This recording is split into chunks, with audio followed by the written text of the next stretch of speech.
pasukannya itu bersembunyi wara al-hajar, di belakang batu. Saking dahsyatnya peperangan itu nanti, sampai-sampai ada pasukan Yahudi itu yang bersembunyi di belakang batu. Lalu kemudian yaqulul hajar, batu itu pun akan berkata, apa kata batu itu berkata kepada orang Islam? Ya Abdullah, wahai hamba Allah, hadza yahudiyyun warai, ini ada orang Yahudi bersembunyi di belakang aku, faqtulhu, bunuhlah dia. Mana mungkin batu berbicara? Oleh sebab itu, kalau tidak bisa memahami kitab Sahih Al-Bukhari, jangan dibaca sendiri, dilihat terjemahnya, lalu karena tidak masuk akal ditolak. Ini tidak betul ini. Masa batu berbicara, pokok kayu berbicara, seperti film karton saja. Ini tidak betul. Maka baca syarahnya. Ulama banyak mensyarah. Kalau ayat tidak paham, baca tafsir. Tafsir Tabari, Abu Ja'far Ibn Jarir Al-Tabari, Tafsir Al-Quranul Azim, Abu Fida Ismail Ibn Kathir, Tafsir Al-Kabir, Mafatihul Ghaib, Fahmul Al-Razi.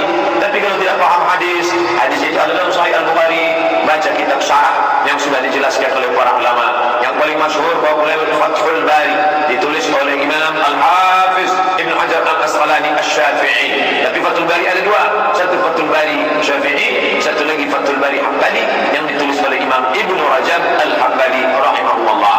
Ada satu lagi syarah Sahih Bukhari yang ditulis oleh Imam Al-Qastullani, yaitu Irsyadus Sari. Ada satu lagi ditulis oleh Imam Badruddin Al-Aini. Begitulah keseriusan ulama untuk mensyarah hadis-hadis. Jumlahnya bukan 100, 200, bukan 1000, 2000, 7275 hadis. Belum ada laptop, belum ada internet, belum ada alat tulis canggih seperti sekarang. Mereka menulis dengan peralatan yang sederhana, mengandalkan hafalan kekuatan, tapi mereka disingkapkan Allah hijab kejahilan karena ketulusan hati dan jauh daripada makan haram dan syubhat. Begitulah para ulama dulu. Bahkan sampai generasi hari ini, orang-orang tetap memperdulikan hadis. Termasuklah kita subuh ini, rasa cinta kita kepada hadis Nabi, kita kaji salah satu dari yang ada dalam kitab Sahih Al-Bukhari. Maka kata Imam Al-Hafiz Ibn Hajar Al-Asqalani, makna bahawa batu berbicara, ada Yahudi khalfi, ini ada orang Yahudi di belakangku, hai Abdullah, hai orang Islam, ya Abdullah, wahai hamba Allah, ada Yahudi khalfi, ini ada Yahudi di belakangku, faqtuluhu, bunuhlah dia.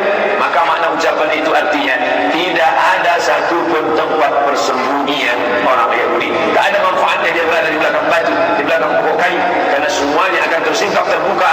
Saat itu semuanya akan binasa. Ini hadis salah satu mukjizat Nabi Muhammad sallallahu alaihi wasallam. Bahkan di Al-Azhar, ketika kita masih belajar dulu, ada satu mata kuliah khusus, yaitu tayarat fikriyah. Tayarat, aliran-aliran fikriyah, pemikiran. Ada aliran sekuler, ada aliran liberal, ada aliran sosialisme, ada aliran komunis, dan ada satu aliran khusus yang dikaji selama satu semester, yaitu aliran yang disebut dengan Sahyuniyah atau Zionis. Mereka bukan sekedar agama, tapi juga dia adalah politik. Yahudi agama yang unik, dia agama dan dia juga suku. Nabi Ibrahim punya anak laki-laki bernama Ishak, Nabi Ishak punya anak laki-laki bernama Yaqub, Nabi Yaqub punya anak bernama Yusuf, Yusuf punya saudara kandung bernama Yahuza. Cucu cicit keturunan Yahuza inilah Yahudi yang disebutkan dalam hadis ini. Lalu kemudian cucu cicitnya ini berkembang biak sampailah hari ini, dan mereka menjadi satu suku besar, dan mereka tidak ada Yahudisasi. Kalau Kristen ada Kristenisasi, yang non-Kristen diajak masuk dalam agama Kristen, tapi Yahudisasi tidak terjadi, karena Yahudi tidak menerima orang selain Yahudi. Andai bapaknya Yahudi pun akan dilihat maknya Yahudi atau tidak. Maka ketika negara Israel terbentuk, orang-orang Yahudi dari seluruh dunia pulang kembali, yang mereka sebut sebagai Ardul Mi'ad, tanah yang dijanjikan oleh Tuhan. Lalu kemudian mereka periksa satu persatu, berapa banyak Yahudi menikah dengan orang Rusia, berapa banyak Yahudi menikah dengan orang Eropa. Maka anaknya tidak diakui karena ibunya bukan Yahudi.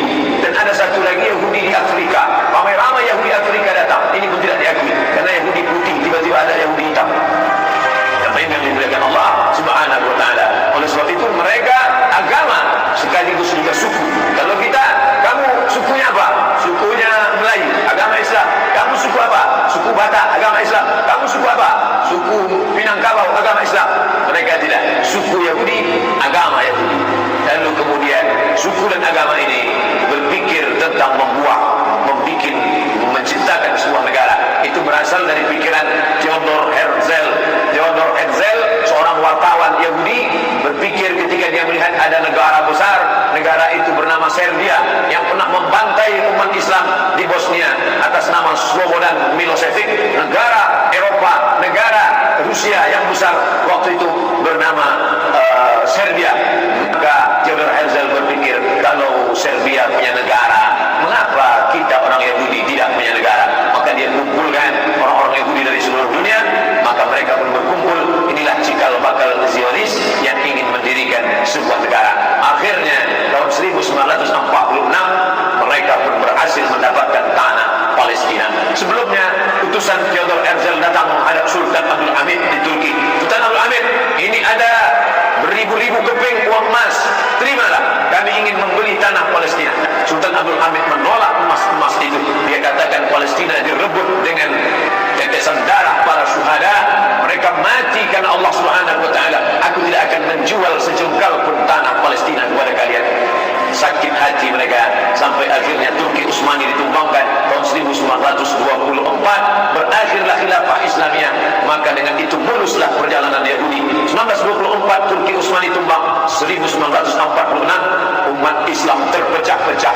Belanda menjajah Indonesia, Inggris menjajah Malaysia, Brunei Darussalam, Singapura, Prancis menjajah Mesir, Libya, Tunisia, Aljazair, lalu kemudian Itali menjajah Libya.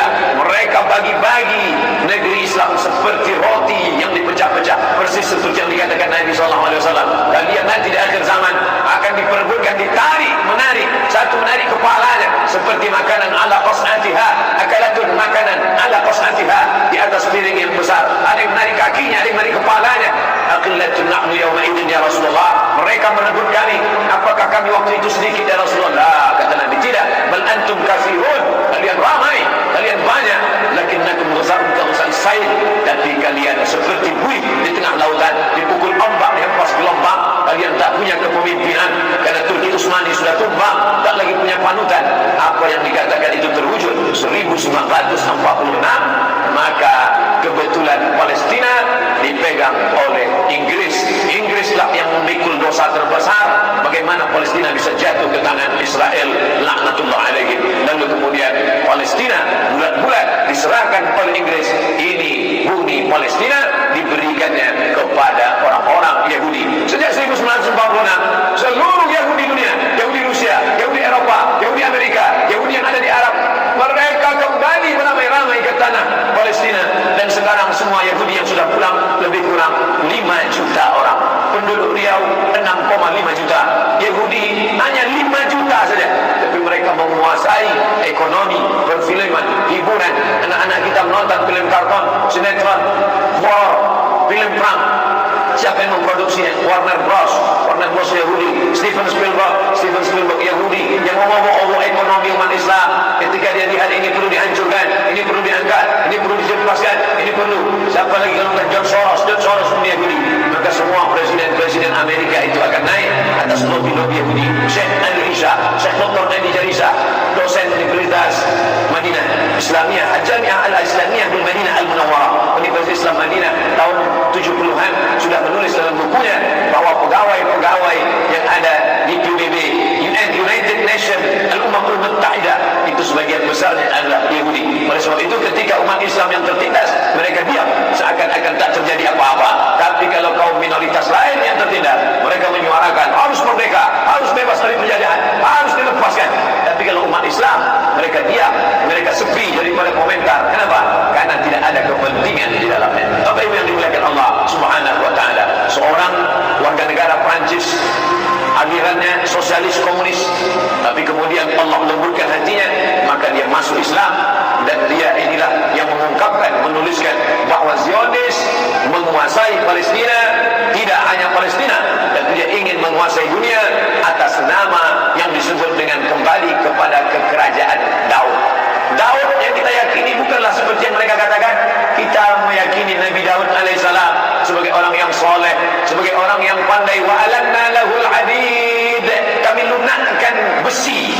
Maka Nabi Daud alaihissalam mengambil besi, lunak besi itu di tangan Nabi Daud alaihissalam, lalu dibentuknya menjadi baju besi. Baju besi itu dijualnya. Lalu hasil dari menjual baju besi itulah Nabi Daud hidup. Nabi Daud adalah orang yang zuhud walaupun dia seorang raja di raja. Makanya kata Nabi SAW, ahabbus shaum ilallah, puasa yang paling dicintai Allah shaumi Daud, puasa Nabi Daud alaihissalam. Tapi mereka menggambarkan Daud sebagai raja yang perkasa. Raja Daud, inilah kata mereka raja di raja mereka. Mereka menyebutnya King David. King David lahir punya anak laki-laki bernama King Solomon. Kita menyebutnya Sulaiman alaihissalam. Tapi bukanlah seperti namanya sama, tapi kepribadian yang berbeda. Mereka menampilkan sebagai raja yang beringas, raja yang brutal. Sedangkan Allah Ta'ala menceritakan Nabi Sulaiman sebagai orang raja, Nabi yang lembut, sampai-sampai dia menahan pasukannya. Jangan kalian lewati tanah ini, karena aku mendengar ada suara lembut. Ya ayuhan amanu dukhulu masakinakum, hai para semut-semut, masuklah kalian ke sarang kalian, agar supaya jangan sampai pasukan Sulaiman menginjak perut kalian. Yahtimannakum junun, jangan sampai pasukan Sulaiman menginjak kalian. Fatabassama dhahika, Nabi Sulaiman tersenyum. Begitulah hebatnya kekuasaan Sulaiman, begitulah hebatnya ilmu Nabi Sulaiman. Sampai-sampai semut pun tak ada yang terinjak, tak ada perut semut yang pecah. Tapi mereka menggambarkan Sulaiman sebagai raja yang brutal, yang beringas, dan mereka ingin mengembalikan lagi kerajaan ini. Mereka katakan bahwa ada 5 yang mereka nanti-nantikan, yang harus mereka lakukan, karena akan turun Mesias, sang juru selamat, yang mereka nanti-nantikan sejak zaman nenek moyang mereka dulu. Mereka membangun ini berdasarkan keyakinan yang mendalam. Walaupun keyakinan itu diambil dari mitologi, mitos semata. Mitos pun ternyata kalau diyakini seyakin-yakinnya bisa membangkitkan semangat yang luar biasa. Mereka meyakini bahwa mereka adalah manusia-manusia pilihan Tuhan. Mereka menyebut dirinya dalam bahasa Arab Asy'abul Mukhtar. Sya'bu, bangsa Mukhtar, pilihan Tuhan. Satu-satunya bangsa pilihan Tuhan hanya kami. Yang lain ini bukan pilihan Tuhan. Kami adalah pilihan Tuhan yang akan menguasai dunia. Selain kami nanti akan menjadi ghaib. Ghaib artinya keledai tunggangan. Hanya sebagai keledai tunggangan saja untuk mencapai tujuan. Mereka bisa berkawan dengan Eropa, mereka bisa berkawan dengan Amerika, mereka bisa berteman dengan Arab, tapi mereka menganggap itu hanya keledai tunggangan yang akan ditunggang mencapai tujuan. Begitu tujuan sampai, mereka akan menjemput, menyembelih, membunuh, memanah, menembak orang-orang yang dijadikan sebagai keledai tunggangan ini. Lalu kemudian mereka akan menguasai dunia. Dia tuliskan langsung di peta. Biasanya kalau pasukan musuh ingin menghantam negeri kita, dia akan simpan rahasia ini baik-baik.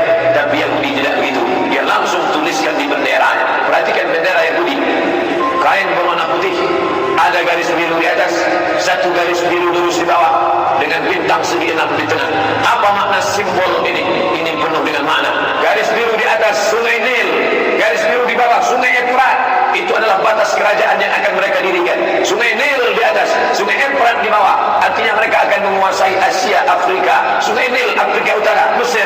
Sungai Efrat, Asia, Irak. Mereka akan membuat negara Greater Israelian yang disebut dengan Israel Raya, Israel Agung, yang batasnya dari 2 sungai, Sungai Nil dan Sungai Efrat. Oleh sebab itu jangan heran ketika kedutaan Yahudi, kedutaan Israel ingin dibuka di Kairo, dia tidak mau membuat kedutaan Israel di dalam bagian Sungai Nil, tapi dia ingin buat di luar.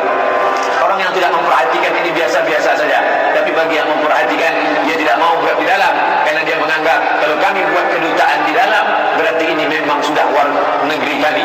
Orang akan membuat kedutaan di luar negerinya, bukan di dalam negerinya. Maka antara Sungai Nil dengan Sungai Efrat, dia buat kedutaan di luar, karena dia ingin menunjukkan inilah negeri kami. Secara pikiran dia sudah mengatakan Mesir adalah negeri kami, hanya belum masanya saja. Maka dari mulai Mesir sampai ke Irak, itu berapa negara? Yordania, Palestina, Suria, Lebanon, Irak, Saudi Arabia sebagian, Sudan, dari mulai Afrika Utara sampai ke Asia. Itu adalah negeri-negeri kami, negeri yang dijanjikan oleh Tuhan. Ardul Mau'un, negeri yang dijanjikan kalian akan kembali ke sana. Menurut mitologi, mitos, pikiran mereka. Tapi mereka meyakininya.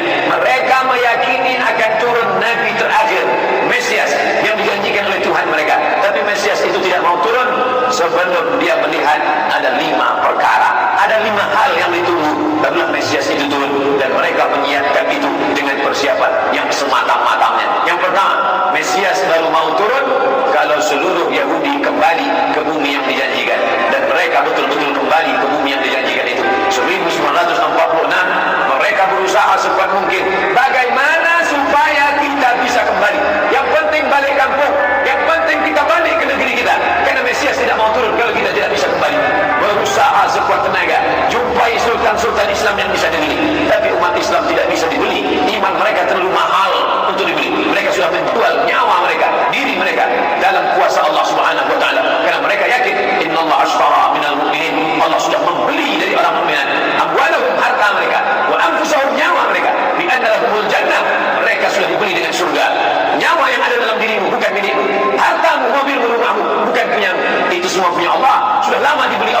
sebelum kau lahir ke dunia sudah dibeli Allah. Dibeli dengan apa? Dengan surga. Barang yang sudah dijual tidak boleh dijual dua kali.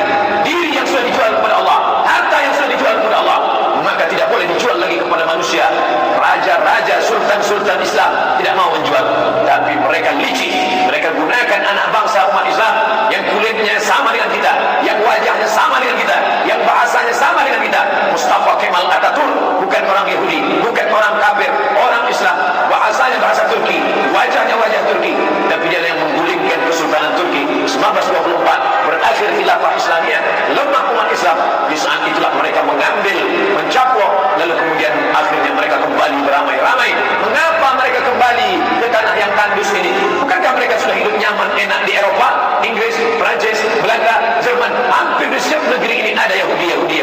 Kenapa mereka mesti kembali? Karena mereka meyakini ini adalah tanah yang dijanjikan oleh Tuhan. Mereka menyebut nenek moyang mereka itu Israel. Isra artinya hamba, El Tuhan. Israel hamba Tuhan, hamba pilihan Tuhan.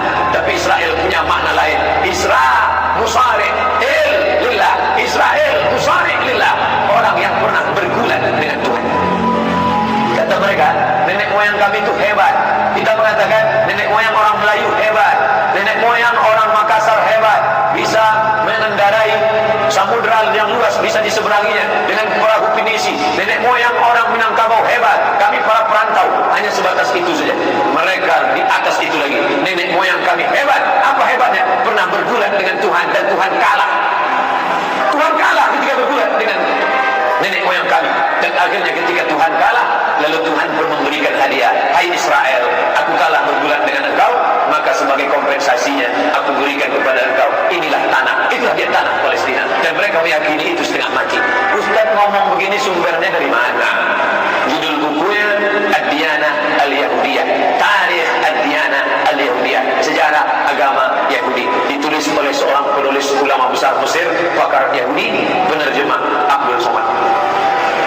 Kebetulan saya menerjemahnya tahun 2009, sampulnya warna hitam. Bagi jamaah yang ada di Jakarta, harap segera cari buku ini, yaitu diterbitkan oleh Pustaka Al-Kautsar Jakarta.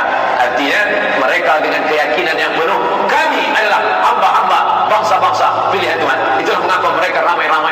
Orang berpikir heran, apa yang mereka kejar ke Palestina?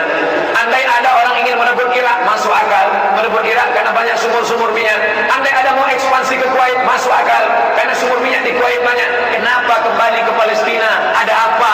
Tanah yang tandus, tanah yang kering kerontang. Mereka ingin membuat sebuah negara dengan keyakinan akan turun Mesias, sang juru selamat yang dijanjikan oleh Tuhan, dengan syarat orang-orang Yahudi mesti kembali ke negeri yang dijanjikan Tuhan. Yang kedua, Mesias sedang menunggu. Mesias melihat ke bawah. Kalau dia tengok di bawah masih banyak gurun pasir, dia tidak mau turun. Dia ingin melihat hijau. Kalau sudah dibentang karpet hijau, baru dia turun ke bawah. Maka yang dimaksud dengan hijau itu adalah ditanami tanaman-tanaman hijau, penghijauan yang luar biasa. Dan ketika Israel masuk ke Palestina, mereka ambil tanah itu, mereka hancurkan rumah orang Islam, mereka buat tembok panjang. Penjara terbesar dan terpanjang di dunia adalah Palestina. Mereka kurung orang Palestina. Mereka buat tembok beton yang tinggi, panjangnya 700 km lebih. Dari Pekanbaru kita lihat, Anda menuju Medan, Sumatera Utara, 600 km. Mereka membuat tembok tinggi 700 km. Bayangkan, umat Islam terisolir dan mereka tanami hijau-hijau. Makanya Allah berkuasa. Allah mau tunjukkan kuasa, lalu Allah buat tanaman hijau itu menyala. Dalam pokok yang hijau itu menyala beberapa bulan yang lalu. Heran orang. Allah mau menunjukkan kekuasaannya. Kalian tidak mau tolong Palestina, aku yang akan menolongnya. Tanaman yang hijau yang mereka tanam itu tiba-tiba terbakar. Tidak ada yang bisa mematikannya. Sampai-sampai reporter wartawan Amerika mengatakan, tidak ada yang bisa mematikan kebakaran ini kecuali Tuhan, karena Dia yang membakarnya. Tapi yang dimuliakan Allah SWT, tanaman apa yang mereka tanam? Persis yang dikatakan Nabi SAW, syajaratul warqat, pohon warqat, bentuknya seperti pinus, tinggi, memanjang. Lalu kemudian Bapak Ibu nanti tulis saja, yang ingin tahu bagaimana bentuk pohon warqat, tulis saja www.google.com. Lalu tulis di sana alif lam ghain ra qaf dal al-gharqat, enter, muncul gambar pohon warqat. HP saya tak bisa tulis Arab, Ustaz, belum masuk Islam.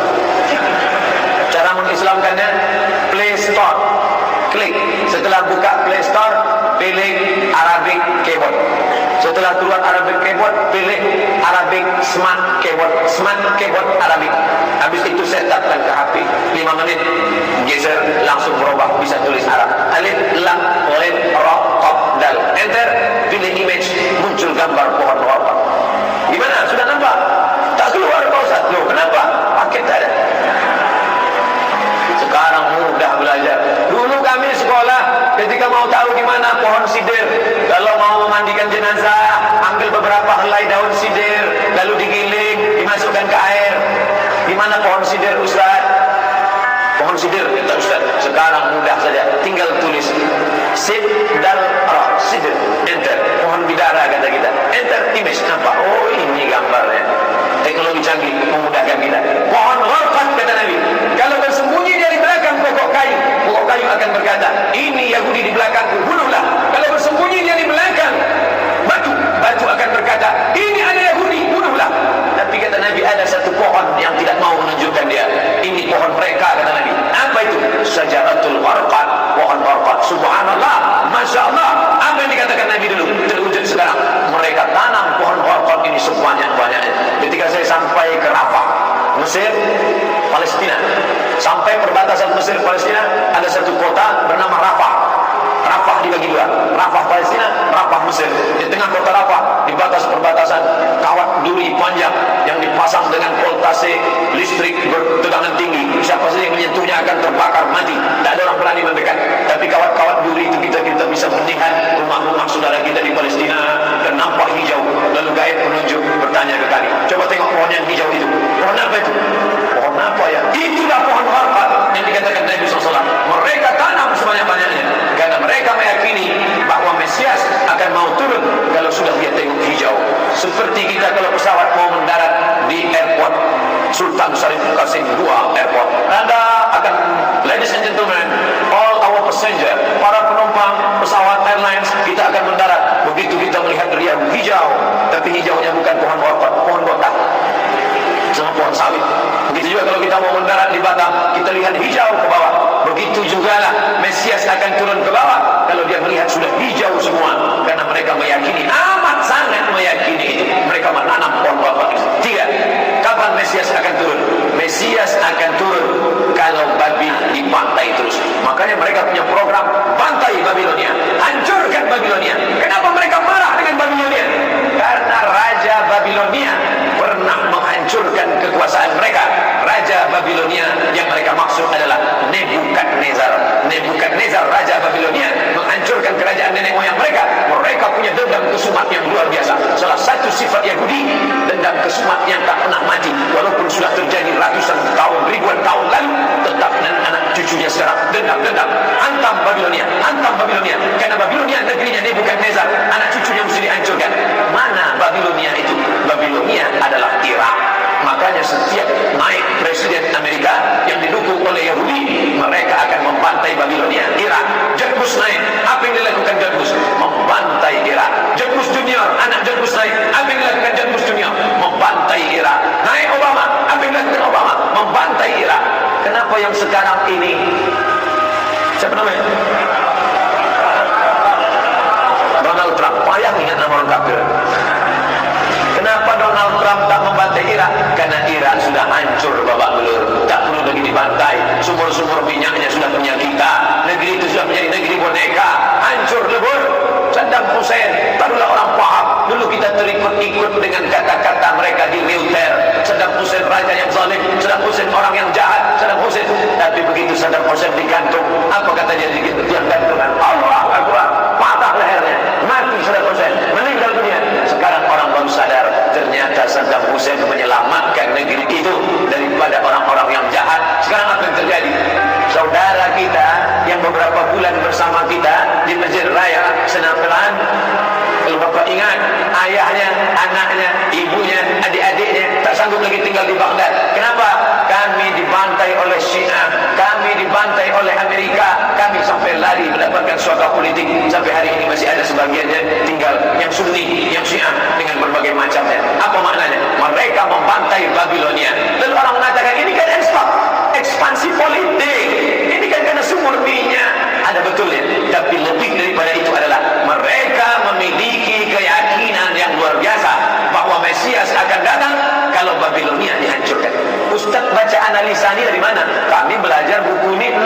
di Al-Azhar satu mata kuliah, dan saya paling suka mata kuliah ini karena mengaitkan antara ayat Al-Quran dan hadis Nabi. Kalau kita suka mata kuliah itu, kita ingat isinya, kita ingat orang yang mengajarnya. Saya masuk Al-Azhar 1958, hari ini 2017, 19 tahun yang lalu. Kalau saya pejamkan mata saya, masih ingat saya Syekh Dr. Fadlallah yang mengajarkan mata kuliah ini dengan semangat dunia di lokal mengatakan, anak-anakku sekalian, beginilah mereka akan menguasai umat Islam negeri Palestina. Semangat Syekh Fadlallah. Saya tak tahu apakah dia masih ada atau tidak, tapi pahala akan tetap mengalir baik beliau hidup maupun sudah meninggal dunia. Kenapa? Saya sampaikan kepada Bapak Ibu sampaikan kepada anak menantu, sahabat kerabat tetangga, mengerti keadaan kita zaman sekarang. Jangan sampai dikatakan Palestina bukan urusan kita. Ini kan masalah politik. Indonesia ya Indonesia, Palestina ya Palestina. Antum tidak mengerti masalah dunia. Palestina adalah masalah umat Islam. Subhanalladzi asra bi 'abdihi. Maha suci Allah yang sudah memperjalankan hambanya minal Masjidil Haram, dari Masjidil Haram ila Masjidil Aqsa, Masjidil Aqsa. Masjidil Aqsa Palestina. Kita yang tertulis dalam kitab suci kita bahwa kita punya ikatan emosional. Kenapa kita tidak yakin itu? Yahudi, ajarannya dibuat-buat, ajarannya mitos, tapi mereka punya keyakinan yang luar biasa. Mereka rebut negeri itu, mereka kuasai, mereka hancurkan negeri musuh. Atas dasar apa? Keyakinan bahwa Mesias akan datang. Yang kelima, apa yang mereka lakukan untuk Palestina? Mereka meyakini ada Temple of King Solomon, tempel, kuil King Solomon, Raja Sulaiman. Datang pula orang Indonesia latah, dikatakannya Sulaiman ini kerajaannya bukan di Palestina, di Yogyakarta, Sulaiman. Kata dia, King Solomon itu punya tempel kuil, dan Temple of King Solomon letaknya pas di bawah Al-Masjidil Aqsa. Apa maknanya? Mereka mengeruk setiap hari bulldozer, traktor, ekskavator, terus mengeruk keliling Masjidil Aqsa. Mereka ingin meruntuhkan Masjidil Aqsa. Tulis Temple of King Solomon, enter, pilih image, tampak gambar replika. Inilah kerajaan Sulaiman yang ada di bawah Masjidil Aqsa. Akan mereka naikkan. Mereka sudah bangunkan rumah kecil replikanya, seperti orang Riau membuat rumah replika, rumah Melayu Kampar, rumah Melayu Siak, rumah Melayu Bengkalis. Di mana rumah itu? Di Purna MTQ. Anak-anak kita kalau mau tahu bagaimana rumah Melayu Kampar, bagaimana rumah Melayu Siak, bagaimana rumah Melayu Pelalawan, pergi ke sana. Sebagian ada, sebagian tak ada, tak kemana pergi. Tapi mereka membuatkan itu. Inilah dia replika kerajaan Temple of King Solomon. Artinya apa? Mereka ingin menghancurkan Al-Masjidil Aqsa berkeping, sampai akhirnya disitulah nanti kemarahan umat Islam. Tak marah, tak tidak. Lihat gayanya tak marah. Kemudian hancur-hancurkanlah. Banyak lagi urusan kami sibuk dengan ini. Tapi akan ada hamba-hamba Allah. La tazulu fi ummati ta'ifatun min ummati. Akan tetap ada sekelompok umatku yang memperjuangkan agama kepada Allah Subhanahu wa ta'ala. Yang terakhir, yang kelima, akan turun Mesias. Kapan itu terjadi? Ketika terjadi perang besar. Sebetulnya dalam agama Islam sudah dituliskan yang dimaksud dengan Mesias itu siapa. Kata Imam Jalal, kata Imam Al-Hafiz Ibn Hajar Al-Asqalani dalam Fathul Bari, yang dimaksud dengan yang dinanti-nanti mereka itu adalah Dajjal. Dajjal itulah sesungguhnya yang sedang mereka nanti. 70,000 Yahudi wara'at Dajjal. Ada 70,000 Yahudi yang akan berada di belakang Dajjal ketika dia turun nanti. Makanya tiap hari, tiap petang kita berkata, Allahumma inni a'udzubika min adzabi jahannam wa min adzabil qabri wa min fitnatil mahya wal mamat wa min syarri fitnatil masiihid dajjal. Dajjal itu yang sedang mereka tunggu. Dajjal itu yang sedang mereka nanti-nantikan. Kita menantikan kedatangan, dia pun juga menantikan akan kedatangannya. Bedanya apa? Mereka meyakininya dengan semangat. Semangat mereka luar biasa. Mereka bangkit. Umat Islam percaya. Padahal tiap hari dia katakan sebelum salam, Allahumma inni a'udzubika min adzabi jahannam wa min adzabil qabri wa min fitnatil mahya wal mamat wa min syarri fitnatil masiihid dajjal. Tiap hari dikatakan, tiap hari diucapkan. Tapi dalam hati, betul tak Dajjal datang? Tak, tidak. Mereka yakin Dajjal akan datang, tapi mereka katakan itulah pemimpin kami, itulah Tuhan kami, itu adalah jelmaan daripada Tuhan kami, itu yang akan menghancurkan dunia. Dia akan menjadi panutan kami. Kita berkata itu musuh kami, tapi kita pun ragu, entah musuh, entah tidak. Oleh sebab itu kita minta ampun kepada Allah atas kurangnya iman kita. Sungguh kita bangkitkan semangat kita, tapi yang datang kepada, kenapa Allah tidak menolong? Katanya Allah itu Maha Kuasa. Cukup dia teriakkan saja, malaikatnya satu berteriak, pecah gedang telinga orang Yahudi, mati. Cukup dia tiupkan angin sejuk, terhirup, mati. Kenapa tidak dia matikan saja Yahudi itu? Datang Syekh Muhammad Jibril, Syekh Dr. Muhammad Jibril Syekh Profesor Dr. Muhammad Jibril, dosen tafsir Al-Azhar, kami undang, mahasiswa Indonesia mengundang di waktu di Mesir dulu kuliah. Lalu saya tanya, Assalamualaikum Syekh, ya, kaum Ad binasa, kaum Samud binasa, kaum Midian binasa, kaum Irak binasa, kaum Fir'aun binasa. Kenapa Allah tidak membinasakan Israel ini? Senyum Syekh Muhammad Jibril. Apa kata dia? Dia begini, anak, seandainya Allah membinasakan Israel ini, lalu apa yang tersisa untukmu? Tunjukkan saya. Seandainya Allah membinasakan Israel ini, lalu apa yang tersisa untukmu? Terdiam saya. Allah sengaja sisakan ini sebagai medan jihad kita menolong agama Allah Subhanahu wa ta'ala. Masjid An-Nur sudah berperan untuk menolong agama Allah dengan mendatangkan imam-imam dari Palestina. Mereka yang bercerita tentang keadaan ini. Kalau mereka yang bercerita, tentu Bapak Ibu lebih percaya, karena hidup mereka lebih mancung, jangkauannya lebih tebal, dan mereka asli orang Palestina. Maka mereka datang. Maka sebelum Ustaz Somad mengakhiri tausiah 15 menit, tolong beri kesempatan. Maka kita ada waktu lebih kurang 20 menit. Syekh Abdul Rahman yang di sana Abdul Rahman Awais dari Madinah, yang di sini Abdul Rahman Syahid akan menjelaskan tentang Palestina ini. Itu yang dapat saya sampaikan subuh ini. Mudah-mudahan ada manfaatnya. Ini sampai penjelasan dari saya. Nanti Syekh Abdul Rahman akan menjelaskan tentang Palestina. Lalu kemudian kita salat sunat Isyraq. Setelah itu